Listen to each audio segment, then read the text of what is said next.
Então, hoje eu quero falar um pouco da evolução do pensamento humano, né?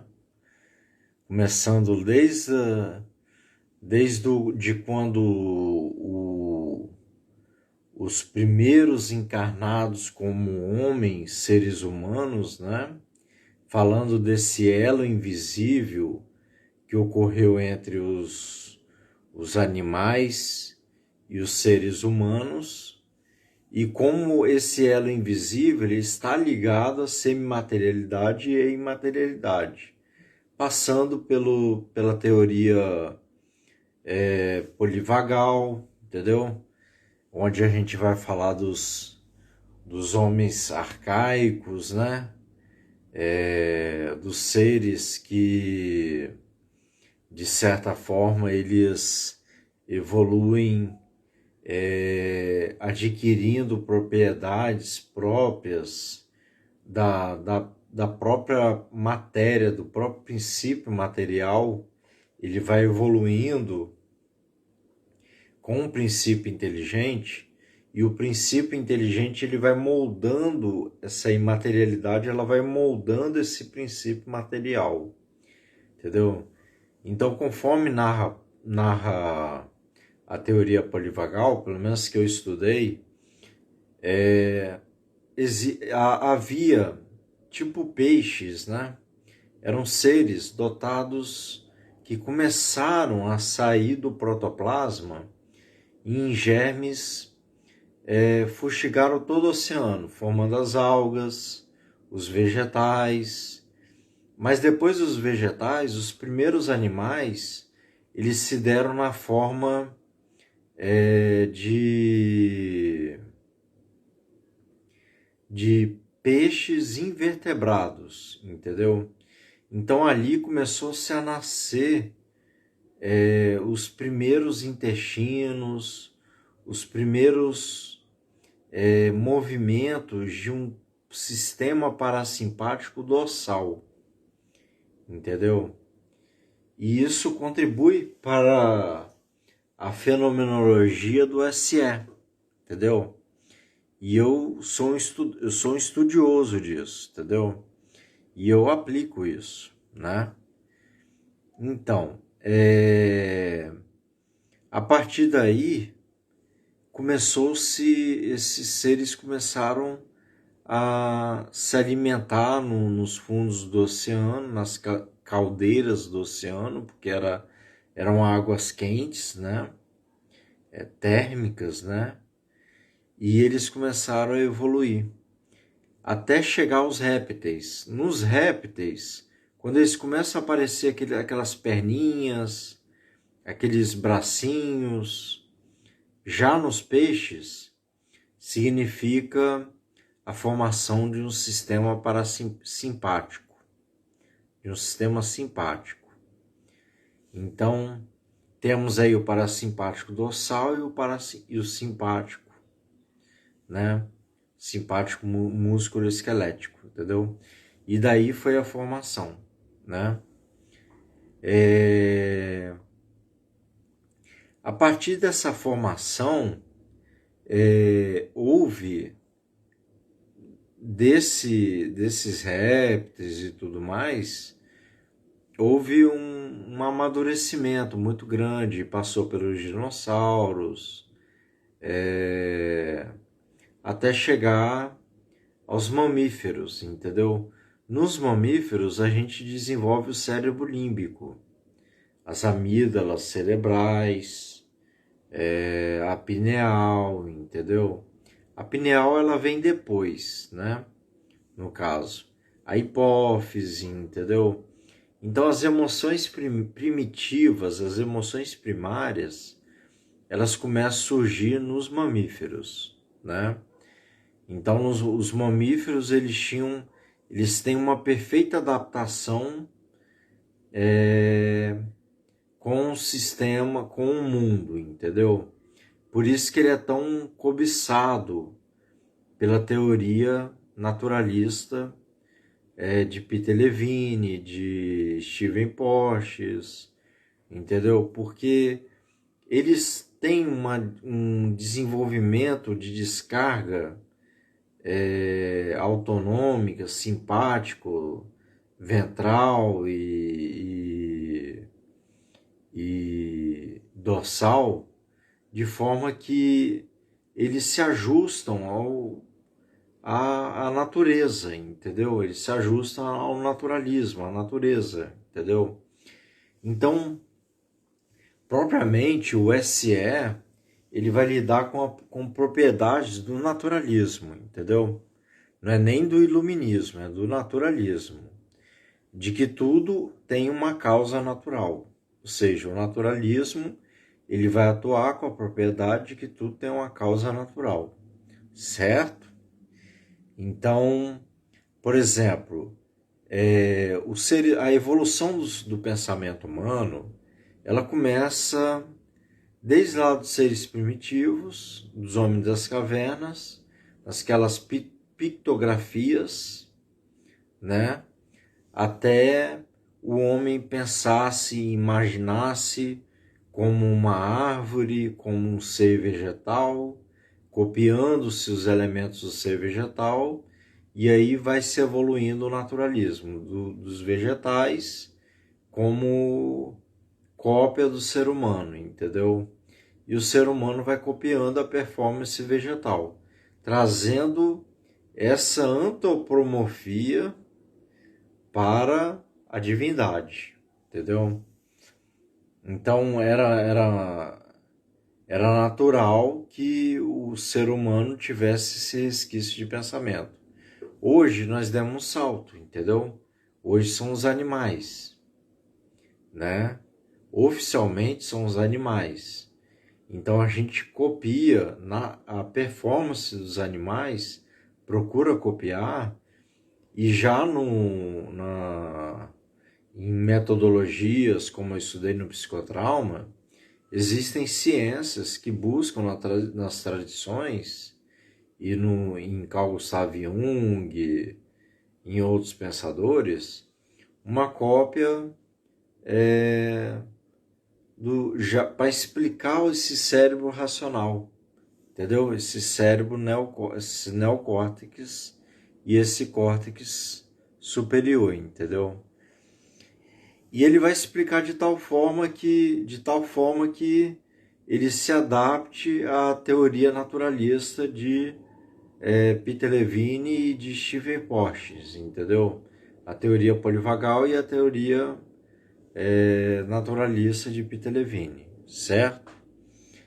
Então ele vai dizer que a gente é como ali as emoções primárias, elas permanecem em nós, porque nós estamos mais para animalidade do que para angelitude, certo? E essas emoções primárias, elas habitam a cavidade onde há uma glândula chamada hipófise, e ali nesse côncavo cerebral, que fica mais ou menos nessa altura aqui do cérebro, ali se desenvolve animáculos, né? René Descartes chamava de animáculos, né? Animáculos, ou Kardec chamou os espíritos superiores chamaram de almas sutis, entendeu? Como se fossem movimentos involuntários, né? Que fizessem a autorregulação do corpo, entendeu? Então nós somos dotados de um cérebro racional, um cérebro neocórtex, mas também nós somos dotados de um sistema de hipófise e pineal, que está aqui, ó. O pineal está aqui, está aqui. Essa pineal, ela vai gerir um sistema também que tem relação com o neocórtex e que foi estudado muito por Kardec, na época de Kardec e tudo mais. Opa! Na época de Kardec e tudo mais. Entendeu? Então,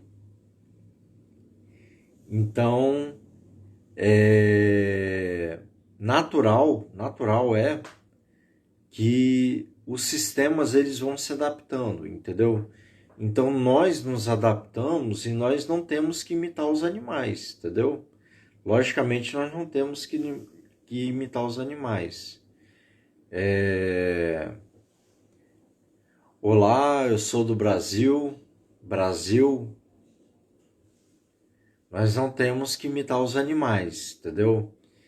E de certa forma, esse neocórtex e esse córtex, prazer, muito prazer que você seja da Índia, né?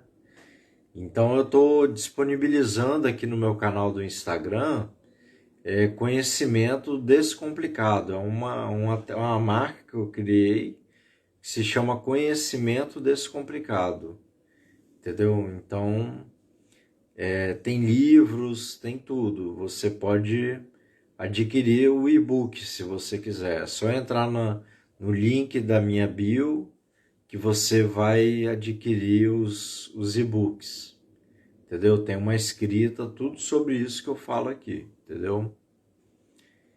Então, de certa forma, o pensamento humano, primeiro, o ser humano ele foi se adaptando já não com princípio inteligente, mas com espírito e matéria, entendeu? E uma matéria mais evoluída, uma matéria corporal. Tanto é que o espírito não reencarna em animal, entendeu?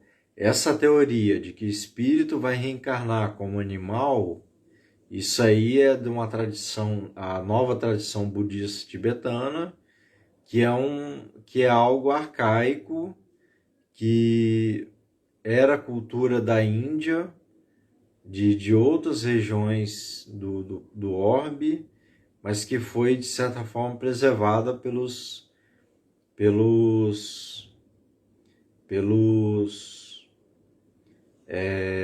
tibetanos, né?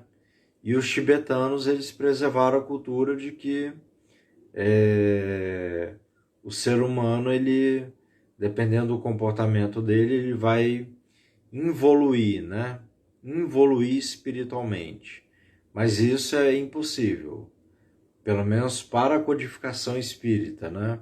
Estou trazendo aqui o pensamento da codificação espírita, neutro, né? Mas também trazendo um pensamento da nova tradição Kadampa, entendeu? Então, e da ciência, principalmente da ciência.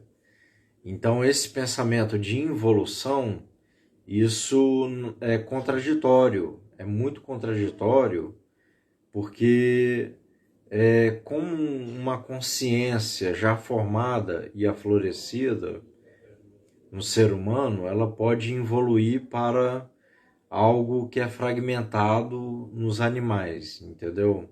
Nem mesmo o mais psicopata, ele reencarnaria como animal, entendeu? Isso, de certa forma, é impossível, entendeu? Ele seria exilado para outro planeta, onde ele transmigraria para outro planeta inferior, onde ele habitaria com seres que não têm tecnologia, não tem nada disso, e ali ele teria que adaptar-se à humanidade daqueles planetas, entendeu? Como sempre houve em todas as eras, desde o início da formação dos homens, né? Então é bem assim. Então o pensamento humano ele foi evoluindo em idades, em eras, né? E essas eras elas passam pela siderurgia, pela manutenção pelos tipos de organizações sociais que, de certa forma, tem a ver com a evolução do pensamento humano, entendeu? A grande questão que está em voga hoje na bioenergia é retornar esse ser humano primitivo, esse ser humano primário, né? Para que você consiga obter recursos corporais, bioenergéticos, entendeu? E por meio desses recursos bioenergéticos, você conseguiu o restabelecimento de patologias, de renegociação de traumas,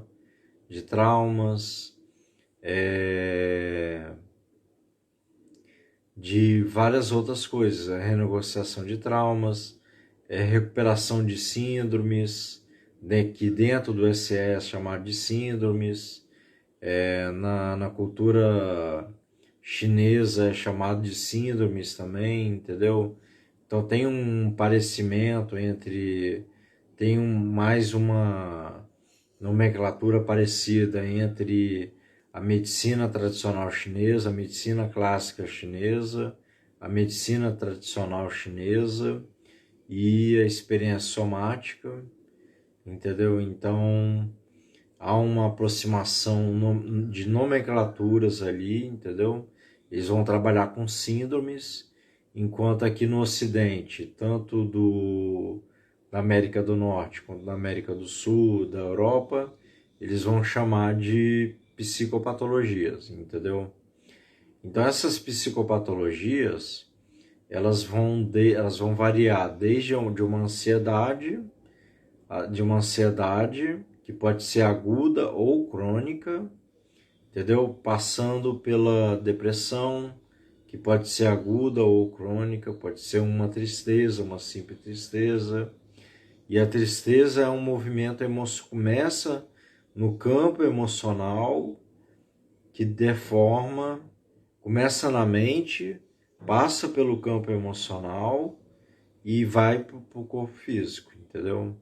Sempre seguindo modelos tanto do yoga, do Bhagavatam, do Hare Krishna, do budismo, enfim, todos eles são muito parecidos, entendeu? Do hinduísmo, até chegar ao modelo como nós conhecemos aqui no Ocidente. Você me corrija se eu estiver errado, né? Por favor. Então, de certa forma, esse ser humano ele foi se adaptando com o espírito, entendeu? O espírito foi habitando a carne e nós temos centenas de encarnações, né? E nós teremos ainda muitas encarnações para que nós habitaremos seres de anjos, entendeu? Seres angélicos.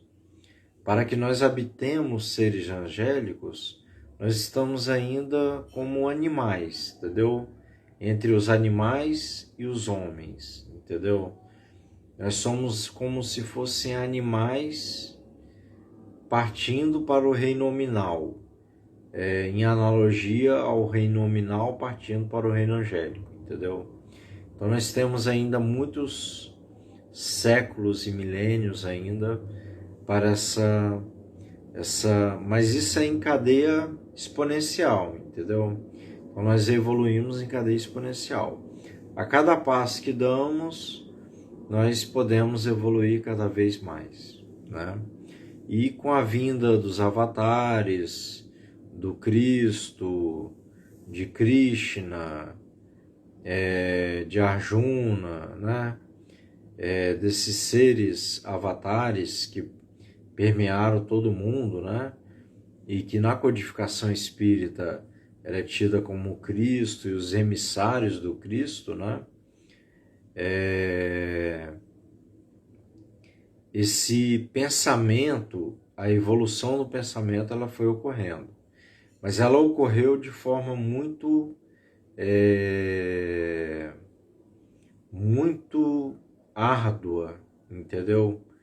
Porque pelo menos ali naquela região, Oriente e Europa, principalmente Roma, né? Europa, aquela Europa toda ali, tinha-se muitos conflitos ideológicos, entendeu? E veio o Santo Ofício e começou a proibir aquilo. Na época mesmo de São Francisco de Assis, a mediunidade era como algo, ou era algo visionário, ou era algo extremamente patológico, entendeu? Algo ruim, nocivo para o ser humano. Então eles eram deixados, expurgados da igreja e colocados como da sociedade como um todo, né? Que não tinha os arcabouços intelectuais para discernir isso aí, entendeu? E a evolução do pensamento ela passou assim, entendeu? Com e ela passa por isso também, entendeu? Não pensemos que nós estamos numa era onde as coisas não acontecem, não. Vamos pensar nos presidiários lotados de pessoas inocentes, né? Com pessoas inocentes que passam 10 anos, 5 anos, 15 anos, 20 anos numa cela sem ter cometido um crime por questões de pensamento, entendeu? Então é mais ou menos assim. A nossa sociedade ela vai aprendendo com muito sacrifício ainda, entendeu? E isso era predito pelo Cristo. Se quiseres seguir-me, pegue tua cruz e siga-me, né? Então isso foi mais ou menos uma proscrição do Cristo, entendeu? Para que aqueles que fossem seus seguidores pegassem sua cruz, a cruz do sacrifício, entendeu? Da renúncia do sacrifício, e não um sacrifício corporal, lógico, né? Mas o sacrifício, às vezes, do pensamento, às vezes o sacrifício que ocorre no planejamento reencarnatório, entendeu? Com seres que tem a ver com o nosso programa reencarnatório, entendeu? Então, certas pessoas vêm com debilidade química, debilidade orgânica, biológica. Não se justificaria isso se não fosse a reencarnação, o princípio da reencarnação, entendeu? Então, o princípio da reencarnação ele vai explicar como, por exemplo, uma pessoa que tem uma metacognição possa vir esquizofrênica, entendeu? Uma pessoa muito inteligente, ela possa vir com uma fisionomia parecida com síndrome de Down, entendeu? Uma pessoa, essas diferenças, entendeu? Então isso daí é tudo uma cultura, faz parte da vinha de luz do Cristo, entendeu? Onde nós aprendemos espiritualmente, devemos centrar no espírito, sem esquecer o corpo, a fim de fazer esse DNA, essa movimentação entre espírito e corpo, gerindo fluxos energéticos de campos corporais até campos espirituais, passando pelos elementos da psique, entendeu? Que são os elementos citados em outras lives, até chegar à angelitude, propriamente dita, ou a emancipação do espírito para não mais encarnar nessa samsara, nesse planeta, nesse tipo de ciclo humano, né? Humano dentro dessa humanidade terrestre. Encarnaria em outras esferas, na pluralidade dos mundos, conforme prediz Allan Kardec. E outro marco muito importante para o pensamento humano foi Kardec, entendeu?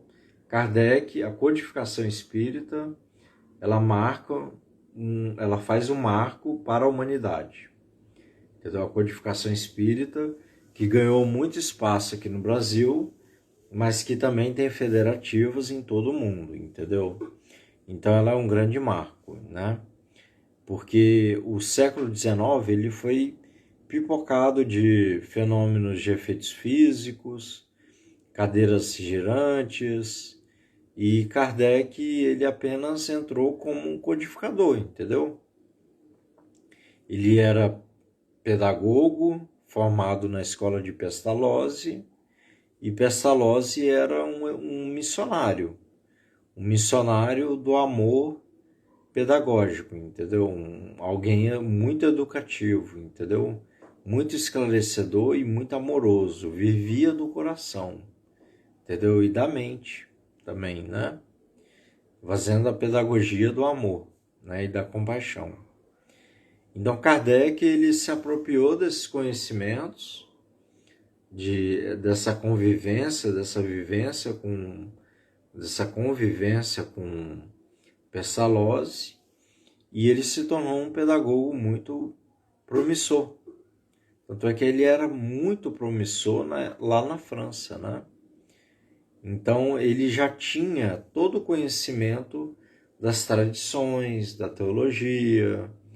Ele foi, lembrando que ele era filho de católicos, entendeu? Então ele tinha um conhecimento das ciências, do positivismo, das ciências, do iluminismo. Ele tinha um conhecimento da álgebra, da matemática, de tudo, entendeu? Ele era poliglota, né? Ele falava 5, 6, 7, 8, 9, 10 línguas diferentes, entendeu? Então ele era um mentor, né? Um tutelar, um missionário, entendeu? E Allan Kardec ele vem como aquele codinome para que ele não fosse pego ainda pela raspa do Santo Ofício, né? Ele botou um codinome ali e ele publicou. E ali houve o Auto de Fé, o Auto de Fé de Barcelona e tal, as diversidades, os obstáculos para a divulgação de um pensamento mais emancipado, entendeu? E ali começou-se uma trajetória de uma nova era, de uma nova era dentro de uma era, entendeu? Como se nós tivéssemos ainda no passado do mundo primitivo, que começa lá nos homens das cavernas, nas pictografias, entrasse no mundo de provas e expiações, que é uma própria classificação da codificação espírita, e eu digo isso também da codificação espírita abrangendo Francisco Cândido Xavier, abrangendo Ivone Pereira do Amaral, abrangendo Divaldo Franco, entendeu? Então, a partir do século XIX, surge uma nova era dentro de uma outra idade, que era a Idade Moderna. E ali começa uma idade contemporânea no século XX, quando vieram os físicos, uma pleiade de físicos, de espíritos que vieram trazer os moldes para a compreensão da matéria, né? E não vamos confundir estudo da matéria física com o materialismo, né? O materialismo, com esse materialismo distorcido cognitivamente pelo vulgo, entendeu? Vamos tomá-lo como materialismo daquele que estuda a física como um todo, entendeu? A biologia, a química, a sociologia, entendeu? Porque muito do que há na sociologia é estudo da psicologia, é estudo também da física, entendeu? São princípios materiais que ainda regem, que ainda governam sobre os conceitos das ciências, entendeu? Então, vem Carl Gustav Jung, vem Freud, Sigmund Freud, vem Albert Einstein de um lado da metafísica, vem Charles Richer na metapsíquica, entendeu? Então estabelece o obreiro Charles Richet, estabelece um novo patamar de metapsíquica, entendeu? Nos seus tratados. Então, a partir da metapsíquica surge escolas como da psicanálise, escolas lacanianas, Zygmunt, outros, né? Pensadores humanistas, surge o humanismo, entendeu? Que acompanha a vertente mais materialista, entendeu? E eles preservam isso como se preservasse uma tradição, mas na realidade eles não ignoram a outra parte, é apenas como se fosse uma tradição, como a física é, e vem esses missionários, esses tarefeiros da física quântica, colocar à tona o pensamento da física, né? Passando pelos modelos atômicos desde o século XIX, XVIII, XIX, até chegar ao modelo atual, onde a gente tem o bóson de Higgs, os bósons, o bóson de Higgs, um simples argumento do bóson de Higgs consegue massificar um ambiente, entendeu? Na realidade, por Kardec, a gente sabe que ele é um elemento básico, né, da matéria, mas ele ainda não talvez não seja o princípio material, né, de Kardec, da metafísica de Kardec, mas é bem assim, entendeu? Então aí evoluiu a física, evoluiu-se a metapsíquica, então hoje já está nascendo a meta-espiritualidade, a meta-divindade, a meta-teologia, entendeu? A teologia, ela está com novos argumentos, ela vai nascer, vai ressurgir com novos argumentos, onde deixaria de ser uma tradição e passaria a ser uma ciência, né? A ciência de Deus, né? A teologia que foi tanto tempo formada na doutrina católica, ela espargiu para o mundo todo, né? E ela vai se juntar, ela vai juntar-se novamente com outras culturas, como a hindu, as hinduístas, os outros agrupamentos, como o taoísmo, e as culturas até não deístas, né? Para a compreensão do que seria o pensamento ateu e o que seria o pensamento deísta, entendeu? Então a teologia, ela deve estudar o ateísmo, entendeu?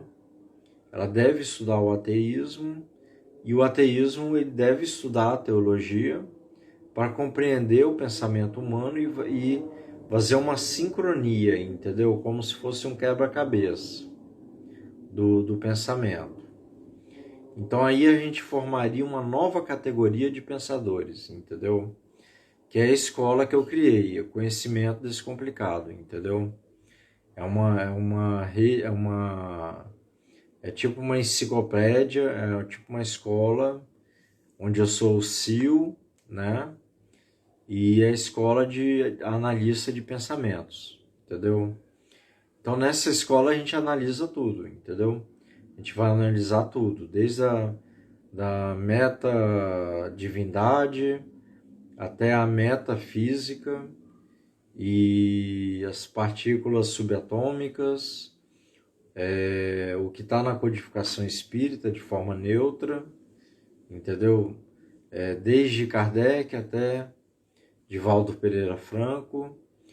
Aí surge o pensamento de Chico Xavier, o pensamento de Divaldo, de Ivone Pereira Franco. Surge outros pensadores, outros psicógrafos. Surge também uma nova era onde a mediunidade passa a ser mais esclarecida, mais compreendida, mais aceita na sociedade, em contrapartida com a psiquiatria que ainda não toma, da psiquiatria comercialista, a vertente comercialista que ainda vende-se remédios, trocam-se remédios a fim de obter novos pacientes, novas clínicas onde se internam pacientes que não têm esquizofrenia, mas que são médiums, entendeu? Às vezes estão obsidiados, e essas clínicas, elas internam essas pessoas, de certa forma obscurecidas, muito protocolarizadas, entendeu? Obedecendo muitos protocolos, muitos desajustes ainda, entendeu? Eu diria que uma pangeia, entendeu? Onde alguns ilustres doutores e psiquiatras ainda regem esse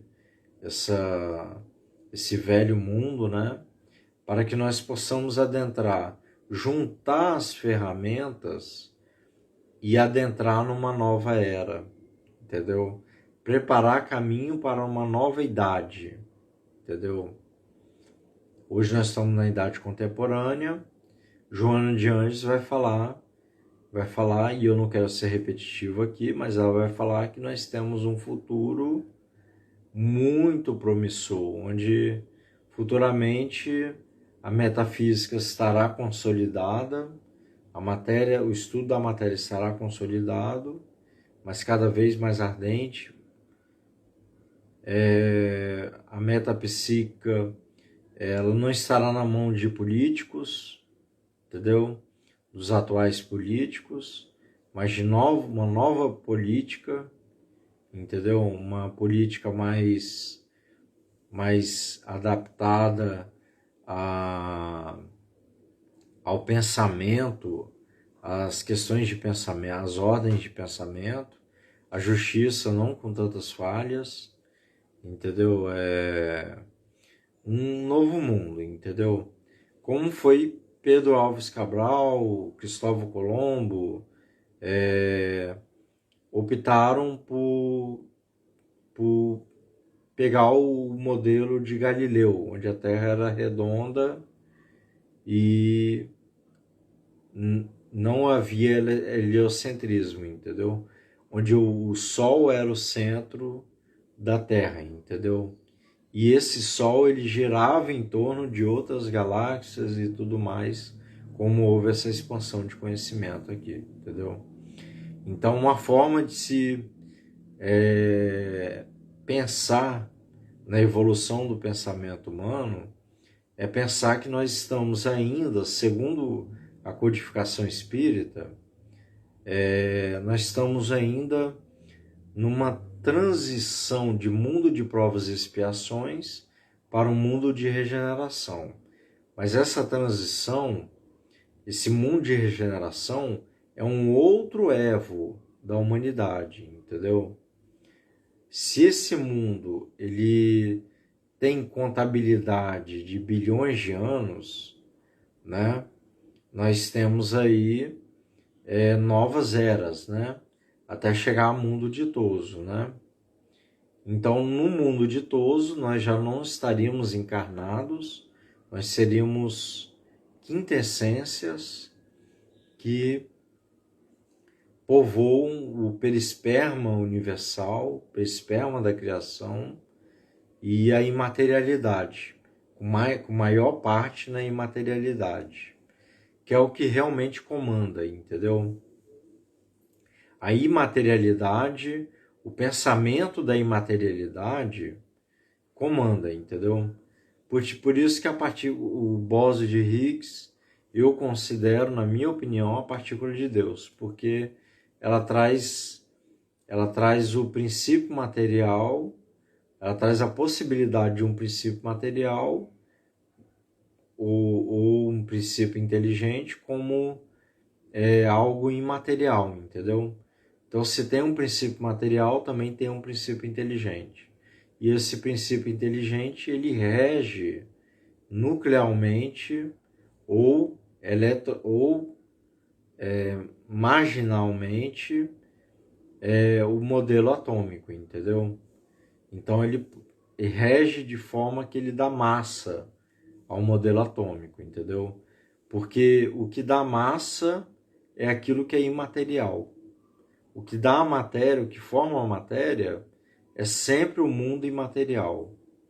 E o mundo imaterial, ele governa amorosamente o mundo material, entendeu? Dali passa toda a justiça, toda a fé e toda a caridade. Passa toda a compaixão, todo amor e toda a realização.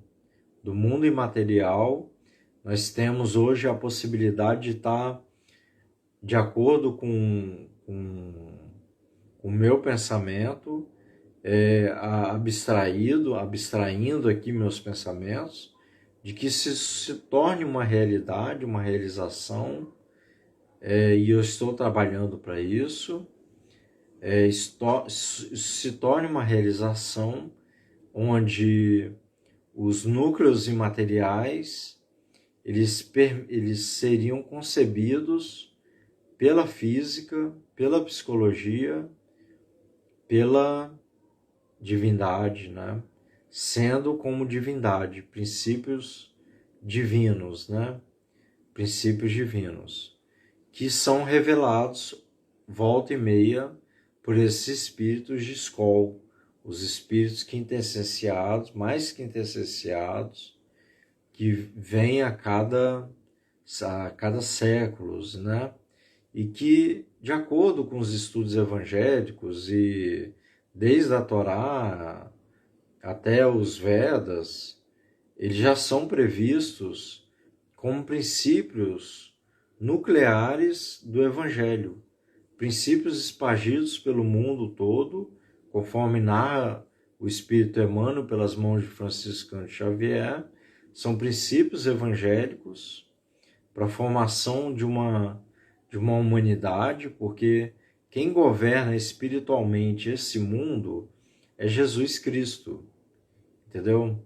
Então, a partir do momento que nós entendemos a emancipação do pensamento humano, a emancipação do corpo humano, a emancipação do campo emocional, da psicosfera humana, como houve desde a criação do planeta, desde a criação do universo até a formação do planeta vindo de uma nebulosa, né?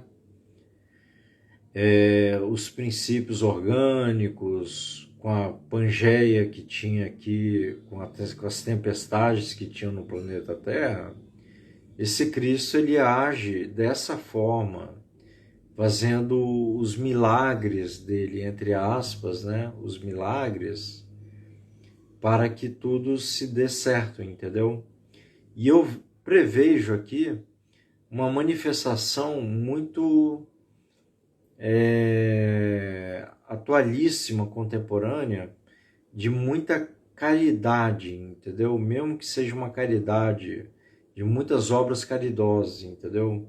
Mesmo que sejam muitas obras caridosas, egocêntricas ou até egóicas, entendeu? Mas que elas ocorram, entendeu? Que elas vão ocorrer, porque é o lastro humano, entendeu? É o lastro humano. E esses missionários como Irmã Dulce, Chico Xavier, Stephen Hawking, Mahatma Gandhi, esses são os novos balizares, entendeu? Onde deixaria de ser propriamente algo intelectualista do século XIX para algo mais moral, de consequência moral e psicológica e espiritual, no século XX e XXI, entendeu? Então o século XXI estaria marcado por novos modelos psicogênicos, entendeu? Novos modelos espirituais, entendeu? E até passar para uma nova preparar caminho para uma nova era, que está previsto por Allan Kardec, previsto pelo Cristo, em obras de Chico Xavier. Então procurem as obras de Chico Xavier e vocês verão as promessas do Cristo para um mundo de regeneração, um mundo onde há uma nova era, entendeu? Então isso é um resumo aí da emancipação do pensamento, da evolução do pensamento humano, que ela ocorre progressivamente. Aqui nós devemos ter também para a Idade Média, né, que foi considerada a Idade das Trevas, né, onde verdadeiros missionários, como Rumi e outros mais, que viveram, Francisco de Assis, né, que viveram carregando pergaminhos onde tinha escritas matemáticas, bibliotecas eram queimadas, tudo era controlado pela igreja, né? Mas numa parte do mundo, na outra parte já não havia tanto controle, mas havia um certo controle também, entendeu? Porque o que ocorre em uma parte também ocorre em outras partes. São comutativos o comportamento humano, entendeu? Então, pelo princípio da comutatividade, entendeu? Então, e da comunicação, entendeu? Então, o mundo, de certa forma, ele começou a ser globalizado e a partir do descobrimento das Américas, nós temos uma nova terra para habitar. Os europeus, eles têm uma nova terra para habitar. Encontram-se os indígenas, massacram os indígenas, mas muito é preservado e hoje nós temos os códigos civis que protegem essas pessoas, entendeu? Esses seres humanos. Então nós devemos agir sempre com respeito e atividade para com a humanidade. O meu princípio, a minha missão aqui é para a humanidade, ok? Então, um bom dia para todos vocês e espero que curtam a live aí. Se gostou, curte, por favor. Até mais.